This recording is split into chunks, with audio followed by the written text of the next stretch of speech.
حج کے مہینوں میں شمار کیا گیا،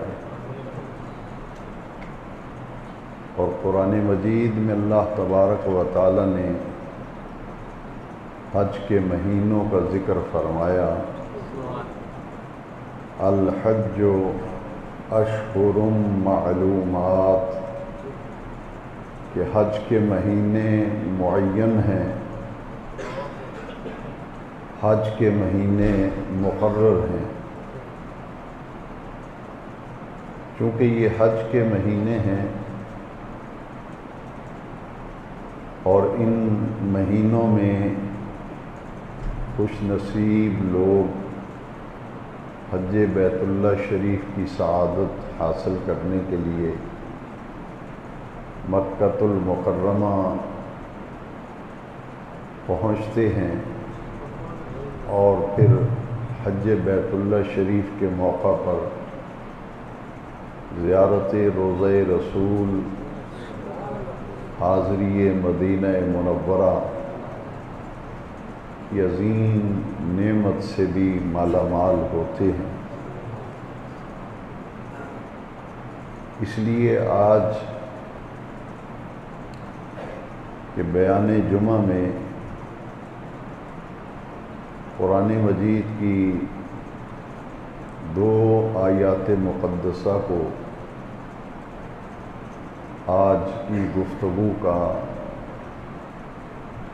عنوان بنا کر اور بطور عنوان تلاوت کرنے کا شرف حاصل کیا گیا۔ ان دونوں آیات میں اللہ رب العزت نے اسلام جو دین برحق ہے، اس دین کو اللہ تبارک و تعالی نے پسند فرمایا، اور قرآن مجید میں آیت مقدسہ نازل فرمائی، ان الدین عند اللہ الاسلام، کہ اللہ کے نزدیک پسندیدہ دین دین اسلام ہے۔ اللہ کا شکر ہے کہ اس نے ہمیں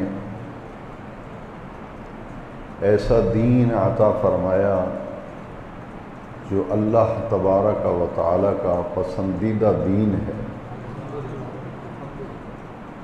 اسلام کا لفظی معنی ہے گردن جھکانا، گردن رکھ دینا۔ اللہ تبارک و تعالی کے احکام اور اس کے پیارے محبوب کریم علیہ السلام کے احکام کے سامنے سر تسلیم خم کر لینا۔ جہاں اللہ تبارک و تعالی کا حکم آ جائے اور اس کے پیارے محبوب رسول کریم صلی اللہ علیہ وسلم کا حکم آ جائے تو اللہ اور اس کے رسول کے حکم کے سامنے اپنی گردن جھکا لینا اور اس سر تسلیم خم کر لینا اور من و عن ان احکام پر عمل پیرا ہونا۔ ان الدین عند اللہ الاسلام، اتنی بڑی نعمت ہے کہ ہم مسلمان ہیں۔ جو لوگ اسلام قبول کرتے ہیں اور دین اسلام میں داخل ہوتے ہیں، بحیثیت دین جب اسے قبول کرتے ہیں تو انہیں مسلمان کہا جاتا ہے۔ اور مسلمان کا معنی یہ ہے کہ وہ اپنی من مرضی سے زندگی نہیں گزارتا، بلکہ وہ اپنی زندگی کو اللہ اور اس کے رسول کے حکم کے تابع کر دیتا ہے۔ اہل عرب مسلمان اس اونٹ کو کہتے ہیں جس کی نکیل جو ہے مالک کے ہاتھ میں ہو۔ مالک اونٹ کو بٹھائے تو اونٹ بیٹھ جاتا ہے، مالک اونٹ کو چلائے تو اونٹ چلتا ہے، مالک اس پہ وزن ڈالے تو وہ وزن اٹھا کے چلتا ہے، مالک خود اگر سفر کرے بیٹھ کر تو اسے لے کر چلتا ہے، وہ اس کے تابع ہوتا ہے اونٹ جس کے ہاتھ میں نکیل ہوتی ہے۔ مسلمان کی اس اعتبار سے یہ تعریف ہے کہ وہ اپنی من مرضی سے زندگی نہیں گزارتا، بلکہ اپنی زندگی کے تمام معاملات میں وہ یہ دیکھتا ہے کہ اس معاملے میں اللہ تبارک و تعالیٰ کا کیا حکم ہے، اور اس معاملے میں حضور نبی کریم علیہ السلام کا کیا حکم ہے، اور وہ دین جو میں نے دین اسلام قبول کیا ہے، تو اس موقع پر میری رہنمائی، دین میری کیا رہنمائی کرتا ہے، مجھے اس موقع پہ کیا کرنا چاہیے۔ تو مسلمان کی یہ شان ہے کہ وہ پھر وہ عمل کرتا ہے، وہ حکم مانتا ہے جس کا اللہ اور اس کے رسول نے کرنے کا حکم دیا ہو، اس پر عمل کرتا ہے۔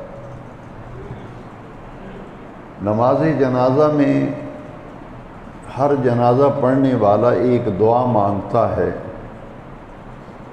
اللہم من احییتہ منا فاحیہ علی الاسلام، یا اللہ ہم میں سے جسے تو زندہ رکھے اسے دین اسلام پر زندہ رکھ۔ یعنی جنازے کی نماز میں ہر جنازہ پڑھنے والا اپنے رب سے یہ دعا مانگتا ہے کہ باری تعالیٰ مجھے وہ زندگی عطا فرما جو زندگی اسلام پر گزرے، وہ زندگی اسلام کے تابع ہو، اور اسلام پر مجھے زندہ رکھ، اسلامی زندگی عطا فرما، اسلام کے تابع رہنے والی زندگی عطا فرما۔ وَمَن تَوَفَّيْتَهُ مِنَّا فَتَوَفَّهُ عَلَى الْإِيمَانِ، اور ہم میں سے جسے تو موت دے تو اس کا خاتمہ، اس کی موت ایمان کی حالت میں واقع ہو۔ معلوم یہ ہوا کہ اسلام پر زندہ رہنا، اسلام پر چلنا، اسلام پر عمل کرنا، یہ مسلمان کی شان ہے، اور دنیا سے جب جائے تو اس کو ایمان کی نعمت و دولت نصیب ہو جائے تو گویا کہ اس نے دنیا اور آخرت کی ساری بھلائیوں کو حاصل کر لیا، اس شخص کی آخرت بہتر ہو گئی جس نے اسلام والی زندگی اختیار کی، اسلام پر چلا، اسلام کو اپنایا۔ اور قرآن مجید کی دوسری آیت مقدسہ جو میں نے تلاوت کی ہے، یہ نزول کے اعتبار سے قرآن مجید کی آخری آیت کریمہ ہے جو آخر میں نازل ہوئی، اس پر قرآن مجید کا نزول مکمل ہو گیا۔ یہ حجۃ الوداع کے موقع پر نبی کریم علیہ الصلاۃ والسلام نے پوری ظاہری حیات طیبہ میں ایک ہی حج فرمایا، اور اسے حجۃ الوداع کہتے ہیں۔ یہ میدان عرفات میں یوم العرفہ کو قرآن مجید کی نزول کے اعتبار سے آخری آیت کریمہ نازل ہوئی، الیوم اکملت لکم دینکم، آج ہم نے تمہارے لیے تمہارے دین کو مکمل کر دیا ہے، وَأَتْمَمْتُ عَلَيْكُمْ نِعْمَتِي، اور تم پر ہم نے اپنی نعمت کو بھی پورا اور مکمل کر دیا ہے، وَرَضِيتُ لَكُمُ الْإِسْلَامَ دِينًا، اور ہم نے تمہارے لیے دین اسلام کو پسند کر لیا۔ ان دونوں آیتوں میں اسلام کا ذکر آیا کہ اسلام اللہ کا پسندیدہ دین ہے، اور دوسری آیت میں فرمایا کہ تمہارے لیے اللہ نے جس دین کو پسند کیا ہے وہ دین اسلام ہے۔ پوری بات کو سمجھنے کے لیے میں نبی کریم صلی اللہ علیہ وسلم کی ایک حدیث مبارکہ عرض کرتا ہوں۔ حضور نبی کریم علیہ السلام نے فرمایا اس شخص نے ایمان کا مزہ چکھ لیا، اس نے ایمان کی حلاوت کہتے ہیں مٹھاس کو، اس نے اسلام کی لذت کو، اسلام کی مٹھاس کو، اسلام کی چاشنی کو، اسلام کے مزے کو اس نے چکھ لیا۔ کس نے؟ من قال رضیت باللہ ربا وبالاسلام دینا وبمحمد صلی اللہ علیہ وسلم نبیا ورسولا۔ اس نے ایمان کی مٹھاس، ایمان کی لذت، ایمان کی حلاوت، ایمان کے مزے کو پا لیا جس شخص نے یہ کہا کہ میں اللہ کے رب ہونے پر راضی ہوں، میرا دین اسلام ہے، میں اس پر راضی ہوں اور میں اس پر اللہ کی نعمتوں کا شکر ادا کرتا ہوں کہ میں محمد عربی صلی اللہ علیہ وسلم کا امتی ہوں، میرے نبی، میرے پیارے آقا، میرے پیارے رسول محمد کریم صلی اللہ علیہ وسلم ہے۔ من قال رضیت باللہ ربا وبالاسلام دینا وبمحمد صلی اللہ علیہ وسلم نبیا ورسولا۔ تو ساری گفتگو کا خلاصہ یہ ہے کہ اسلام ہمارا دین ہے، اللہ تبارک و تعالی ہمارا رب ہے اور اس کے پیارے محبوب صلی اللہ علیہ وسلم ہمارے آقا ہیں، ہمارے مولا ہیں، ہمارے پیارے رسول کریم ہیں، ہمارے پیارے نبی کریم علیہ السلام ہیں۔ تو اللہ تبارک و تعالی نے پھر ان لوگوں سے خطاب فرمایا جو مسلمان کہلاتے ہیں، جنہیں ایمان کی دولت اور نعمت ملی، ان کو پھر اللہ تبارک و تعالی نے قرآن مجید فرمایا یا ایھا الذین آمنوا ادخلوا فی السلم کافہ۔ یہ تیسری آیت ہے جس میں اسلام کا ذکر آ رہا ہے۔ یہاں فرمایا ایمان والو اسلام میں مکمل طور پر داخل ہو جاؤ۔ یا ایھا الذین آمنوا، اے وہ لوگو جو ایمان لائے، اے ایمان والو، ادخلوا داخل ہو جاؤ، فی السلم اسلام میں، کافتن پورے کے پورے۔ جب مسلمان ہونے کا دعویٰ کرتے ہو اور کہتے ہو کہ ہم مسلمان ہیں، اسلام ہمارا دین ہے، تو پھر اپنی من مرضی نہیں ہے، پھر تمہاری سیاست، تمہاری معیشت، تمہاری اقتصادیات، تمہاری معاشرت، تمہارا رہنا سہنا، تمہارا مرنا، تمہارا جینا، تمام معاملات، یہ کاروبار، یہ تجارت، یہ لین دین، یہ گھر کا نظام، اس سارے نظام کو اپنے دین کے تابع کر دو۔ ادخلوا فی السلم کافہ، پھر اپنی من مرضی نہیں چلے گی۔ جب مسلمان ہونے کا دعویٰ کر رہے ہو تو فرمایا ادخلوا فی السلم کافہ، پورے کے پورے اسلام میں داخل ہو جاؤ۔ پھر اپنی من مرضی سے نہیں کام چلے گا، پھر اپنے تمام معاملات کو اس دین اسلام کے تابع کر دینا ہوگا۔ قبر کے اندر جو سوال و جواب ہوں گے، ان سوال و جواب کو اس حدیث شریف سے ذرا اس کا مضمون اور اس حدیث کا مضمون دونوں ملا کر کے بات کو سمجھیں۔ ایمان کا ذائقہ تو اس نے چکھا، مٹھاس اس نے پائی جو اللہ کے رب ہونے پر، اسلام کے دین ہونے پر، پیارے محمد پاک صلی اللہ علیہ وسلم کے نبی اور رسول ہونے پر راضی ہو گیا، اس نے ایمان کا مزہ اور ذائقہ چکھ لیا۔ اب قبر کے اندر نبی کریم علیہ السلام نے فرمایا جب تم میت کو قبر میں لٹا کر کے آتے ہو، قبر بند کرتے ہو، دفن کر کے واپس آتے ہو، دو فرشتے قبر میں آتے ہیں اور وہ میت کو اٹھا کر بٹھا دیتے ہیں۔ جا ملکان فیوقدانہ، اسے اٹھا کر بٹھاتے ہیں، پھر اس سے پوچھتے ہیں من ربک، تیرا رب کون ہے؟ ما دینک، تیرا دین کیا ہے؟ پھر حضور کی زیارت کرائی جاتی ہے اور پوچھا جاتا ہے ما کنت تقول فی حق ھذا الرجل، یہ جن کی تجھے زیارت کرائی جا رہی ہے، دیدار کرایا جا رہا ہے، دنیا کی زندگی میں ان کے بارے میں کیا کہا کرتا تھا؟ اس حدیث کو اور اس حدیث کو ملائیں، وہی تینوں باتیں قبر کے سوال کے اندر شامل ہیں۔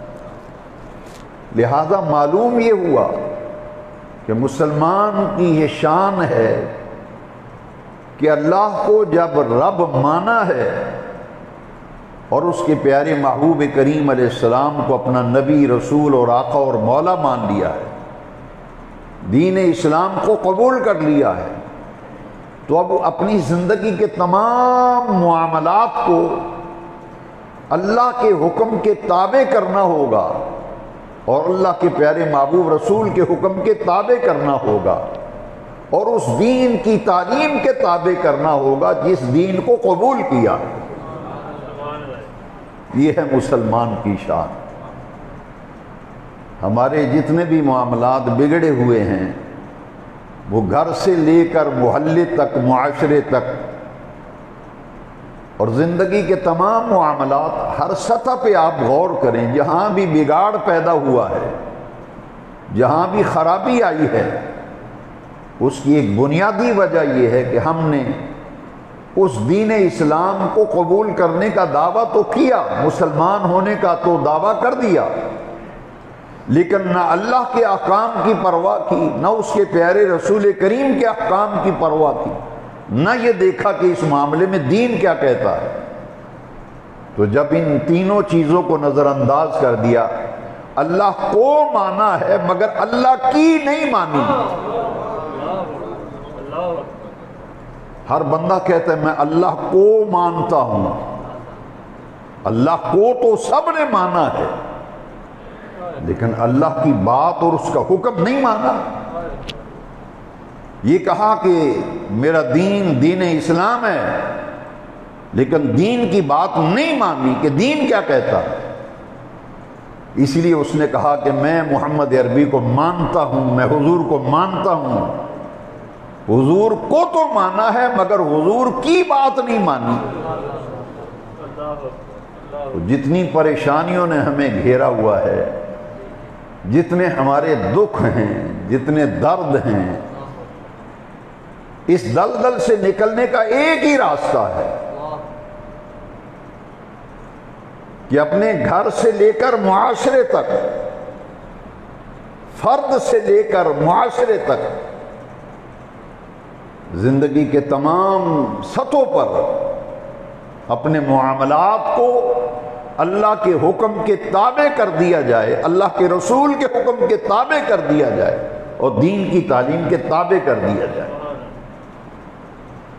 کسی کنویں کے اندر اگر کتا گر جائے اور کنویں میں کتا جو ہے وہ مر جائے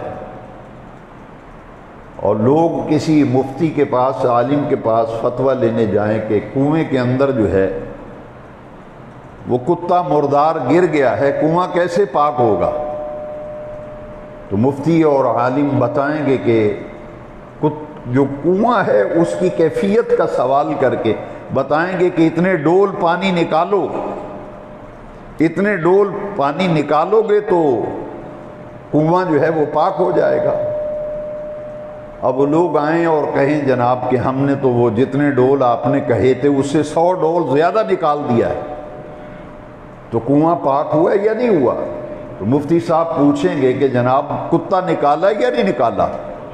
وہ کہیں گے نہیں کتا تو نہیں نکالا لیکن پانی نکال دیا ہے۔ سب سے پہلے تو اس مردار کو نکالنا ہے جس کی وجہ سے کنواں ناپاک ہوا ہے، سب سے پہلے تو اسے نکالنا ہے، اس کے بعد پانی نکالیں گے تو کنواں پاک ہوگا۔ ہماری زندگی کی خرابیوں کی اصل جڑ یہ ہے کہ کسی نہ کسی درجے میں حرام جو ہے ہمارے معاشرے میں رچ بس چکا ہے،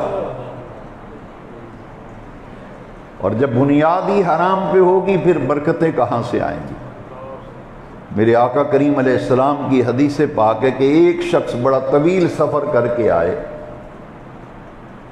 اور اس کے بال بکھرے ہوئے ہوں، چہرے پہ تھکاوٹ کے آثار ہوں، اور اس کے سر پہ بھی اور لباس پر بھی گرد و غبار پڑا ہو، اور کعبے کی دیواروں کو اور غلاف کو پکڑ کر رو رو کے کہے، دعائیں مانگے، تو حضور نے فرمایا اس کی دعا کیسے قبول ہوگی جب کہ اس کا کھانا حرام کا، اس کا پینا حرام کا، اس کا لباس حرام کا، اس کے جسم میں خون حرام کا، تو اس کی دعا کیسے قبول ہوگی؟ چیخ چیخ کر رو رو کے غلاف کعبہ پکڑ کے لمبا سفر کر کے آئے، دعائیں مانگ رہا ہے، فرمایا اس کی دعا کیسے قبول ہوگی جبکہ کھانا حرام کا، پینا حرام کا، پہننا حرام کا؟ تو حرام میں اتنا وہ ڈوب چکا ہے تو پھر اس کی دعا کیسے قبول ہوگی؟ اسلام یہ چاہتا ہے کہ ہر وہ کام، ہر وہ بات جس کو شریعت مطہرہ میں حرام کیا گیا ہے، حرام سے اپنا دامن بچایا جائے،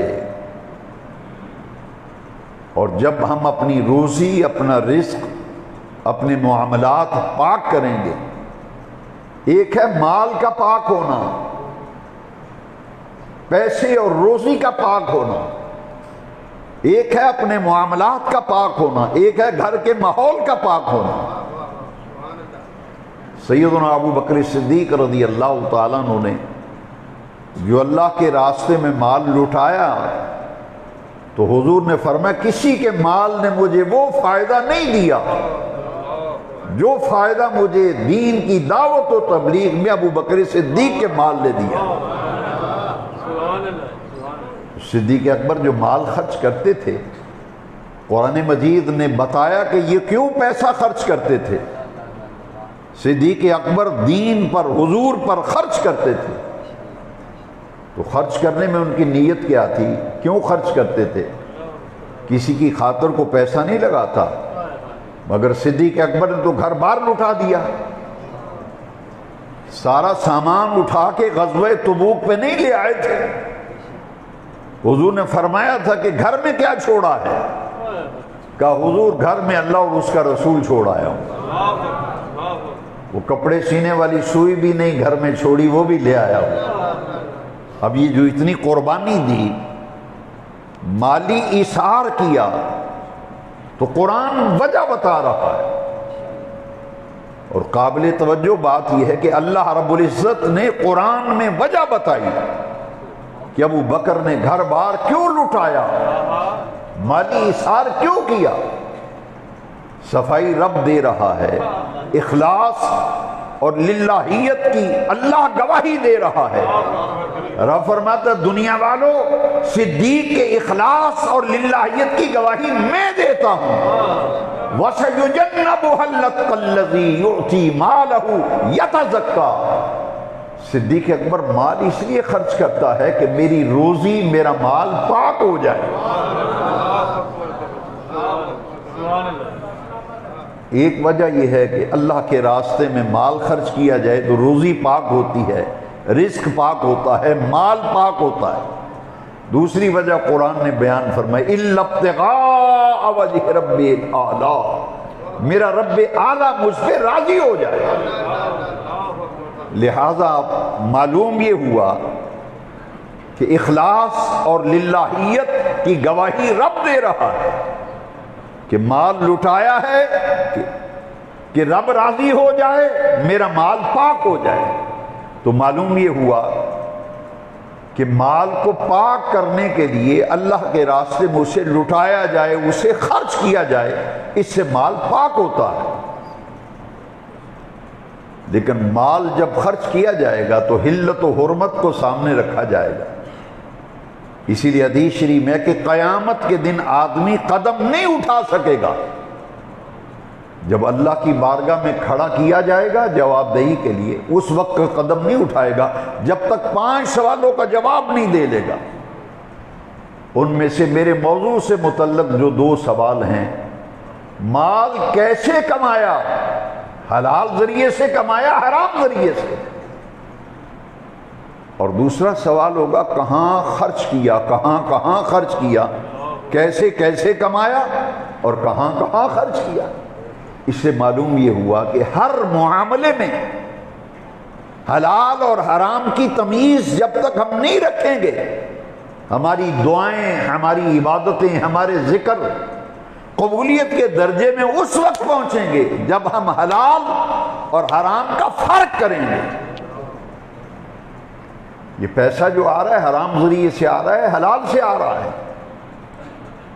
اور سب سے بڑا حرام شریعت میں جس میں ہر شخص کسی نہ کسی درجے میں پھنسا ہوا ہے، اگر نہیں پھنسا تو اس کے گرد و غبار سے نہیں بچ رہا، وہ ہے سود۔ ہمارے دین میں، ہمارے شریعت میں سب سے بڑا حرام، اگر کوئی سوال کرے گا کہ شریعت میں جو چیزیں حرام کی گئی ہیں سب سے بڑا حرام کیا ہے، تو جواب آئے گا سود۔ سب سے بڑا گناہ حقوق اللہ میں سے کیا ہے، جواب آئے گا اللہ کی ذات جیسی کوئی ذات سمجھنا اور اس کی صفات جیسی صفات کسی میں ماننا، جسے شرک کہتے ہیں۔ حقوق اللہ میں سے سب سے بڑا گناہ شرک ہے، اور حقوق العباد میں سے سب سے بڑا گناہ ماں باپ کی گستاخی، بے ادبی، نافرمانی ہے، اور سب سے بڑا حرام شریعت میں جو کیا گیا وہ سود ہے۔ ہر شخص اپنی زندگی کے معاملات کو دیکھے کہ سب سے بڑا اللہ کا حق، اس کی عبادت، اس کی بندگی، اور اس کی عبادت و بندگی میں سب سے اونچا درجہ نماز کا ہے۔ تو کتنے لوگ ہیں جو حقوق اللہ کی ادائیگی کے لیے نماز کی پابندی کرتے ہیں، اور پھر حقوق العباد میں سب سے بڑا گناہ، اس سے بڑا کوئی گناہ نہیں ہے، حقوق العباد میں سے جو بندوں کے بندوں پر حق ہیں، سب سے بڑا گناہ ماں باپ کی بے ادبی، ان کی گستاخی، ان کو ستانا، تنگ کرنا، اذیت دینا اور ان کی نافرمانی کرنا، ان کی بات نہ ماننا، یہ حقوق العباد میں سے سب سے بڑا گناہ یہ ہے۔ تو یہ تین ترتیب جو ہے، میں چاہوں گا کہ آج کے بیان جمعہ سے ہر شخص یہ سبق لے کے جائے کہ سب سے بڑا گناہ حقوق اللہ میں شرک، وہ اپنی ذات میں، اپنی صفات میں وحدہ لا شریک ہے، اور حقوق اللہ میں سے سب سے بڑا گناہ یہ ہے، اور حقوق العباد میں سے سب سے بڑا گناہ جو ہے ماں باپ کی نافرمانی ہے۔ حضور نے فرمایا جو ماں باپ کا گستاخ اور بے ادب ہے وہ جنت کی خوشبو نہیں سونگھے گا۔ نمازوں پہ نمازیں پڑھے جائے، روزے پہ روزے رکھے جائے، ماں باپ کو تکلیف دے، ماں باپ کی نافرمانی کرے، ستائے اور تنگ کرے، تو حضور کا پھر یہ فرمان ذہن میں رکھیں، فرمایا وہ جنت کی خوشبو نہیں سونگھے گا۔ جس کے شر سے اس کے ماں باپ محفوظ نہیں، ماں باپ کو ستانے والا، نافرمانی کرنے والا۔ اور اس کے دونوں رخ حدیث شریف میں بیان کیے گئے، ان کی نافرمانی، ان کی گستاخی، ان کو ستانا اور تنگ کرنا، اور دوسرا پہلو بیان کیا گیا ہے جو فرما بردار ہوگا ماں باپ کا ادب و احترام قائم کرنے والا ہوگا۔ یہاں حضور نے فرمایا جس نے فقط اپنی ماں اور باپ کا چہرہ محبت سے دیکھ لیا، صرف ماں باپ کا چہرہ محبت سے دیکھا، احترام سے دیکھا، ادب سے دیکھا، نبی کریم صلی اللہ علیہ وسلم اسے حج مبرور کا ثواب ملے گا، مبرور حج کا ثواب۔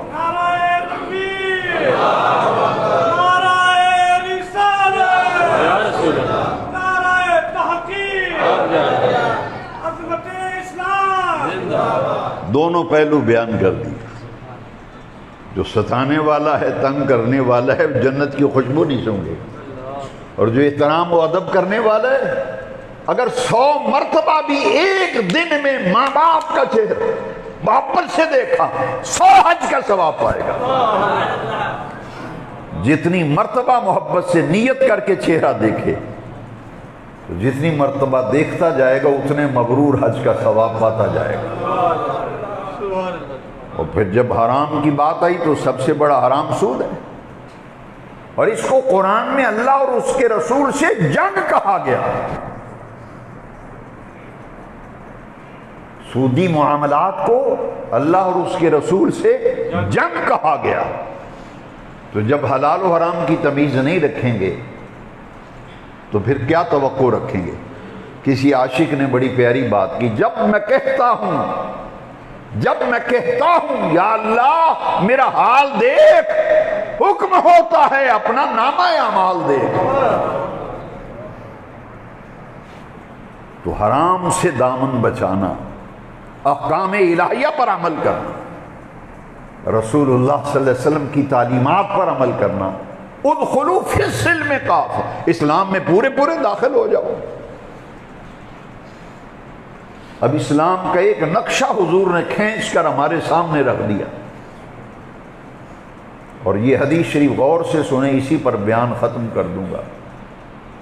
پیارے نبی کریم علیہ السلام کی حدیث ہے، اس کے راوی ہیں حضرت عبداللہ ابن عمر رضی اللہ عنہ. یہ متفق علیہ حدیث ہے جو امام بخاری بھی صحیح بخاری میں لائے ہیں، امام مسلم نے بھی نقل کیا.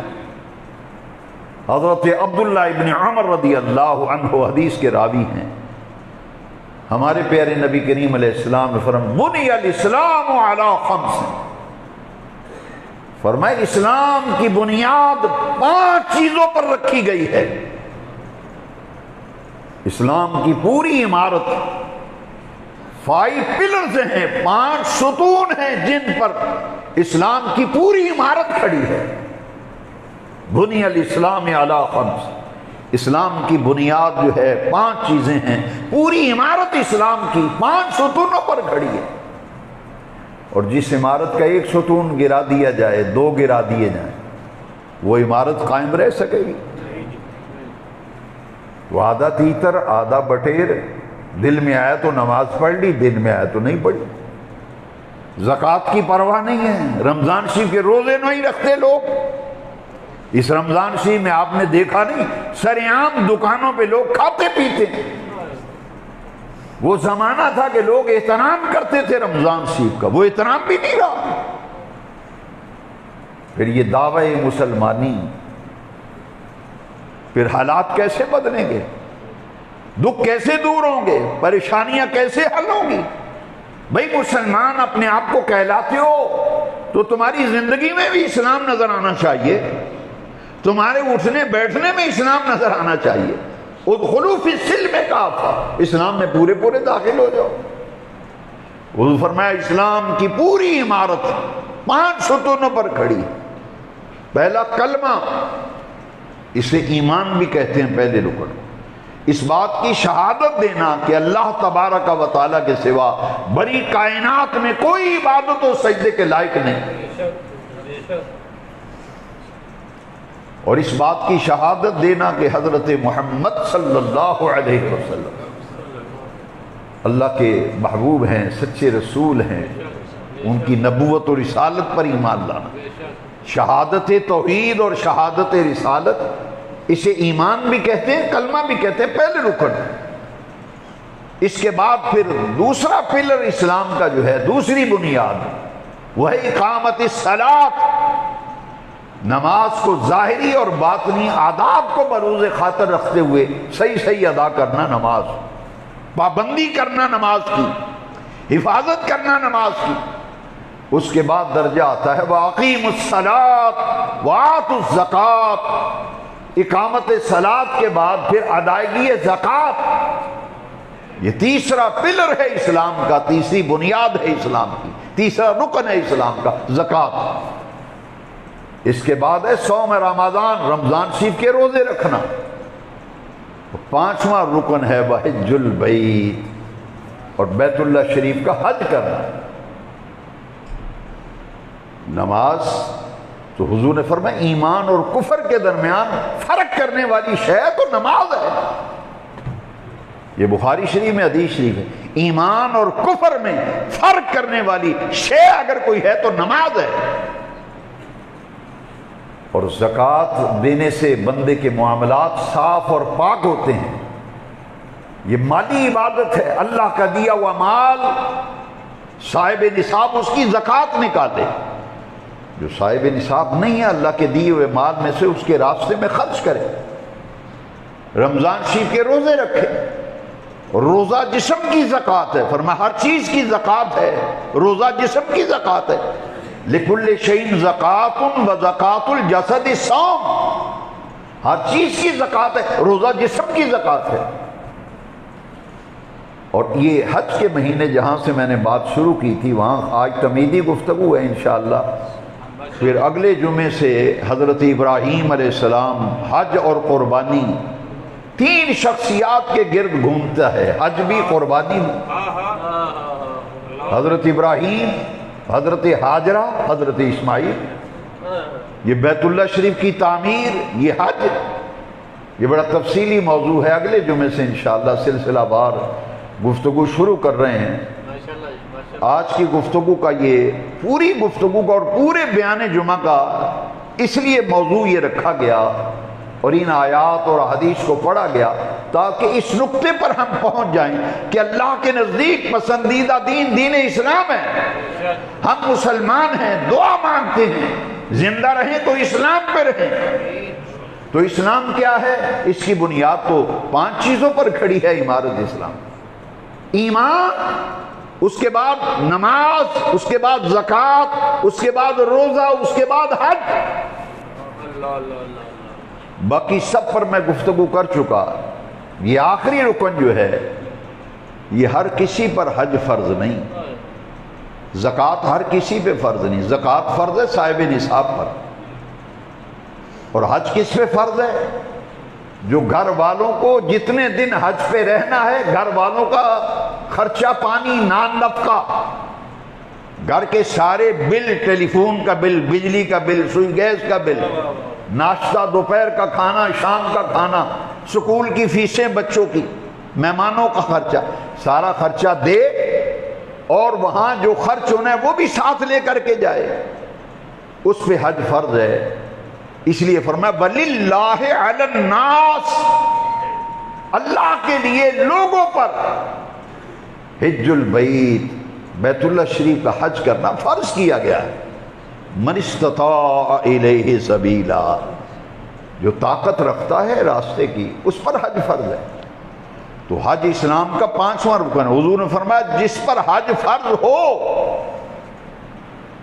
ایک بہت بڑی غلط فہمی ہے کہ حج پہ کیوں نہیں جا رہے، آپ صاحب نصاب بھی ہیں اور پھر خرچہ پانی یہاں کا بھی وہاں کا بھی سب کچھ ہے۔ کہتے نہیں بیٹیوں کے بھی شادی کرنی ہے، بیٹیاں جوان ہیں، شادی کرنی ہے تو حج بعد میں کریں گے، پہلے بیٹیوں کی شادی کریں گے۔ شریعت کہتی ہے وہ بیٹیوں کا معاملہ الگ ہے، یہ فرض عین ہے۔ من استطاع الیہ سبیلا وللہ علی الناس حج البیت، من استطاع الیہ سبیلا، جو صاحب استطاعت ہے اب اس پہ فرض ہو گیا، سارے کام چھوڑ کر کے ایک ہی کام کرے گا، بیت اللہ شریف کے حج پہ روانہ ہوگا۔ میں نے عرض کیا کہ دونوں پہلو میں نے عرض کر دیے تھے، والدین کے حوالے سے، اب حج کے حوالے سے بھی سن لیں۔ فرمایا جس کے پاس حج پہ جانے کی طاقت ہو، گھر والوں کے نان نفقے کا بھی سارا انتظام، پھر حج نہ کرے، اس کے باوجود حج نہ کرے، حضور نے فرمایا مجھے کوئی پرواہ نہیں، چاہے یہودیوں کے مرے چاہے عیسائیوں کے مرے۔ اسلام کے ہر رکن کی اپنی ایک اہمیت ہے، تو 5واں رکن جو ہے حج، اس کی یہ اہمیت ہے کہ فرضیت حج کے بعد پھر پہلا کام جو کرنا ہے وہ حج بیت اللہ ہے، من استطاع الیہ سبیلا۔ تو یہ اسلام جو ہے اس کی 5 بنیادیں ہیں، 5 ستون ہیں، تو 5 ستونوں کو قائم رکھیں گے تو اسلام کی عمارت قائم رہے گی۔ اللہ تبارک و تعالی ہمیں دین پر استقامت عطا فرمائے۔ وآخر دعوانا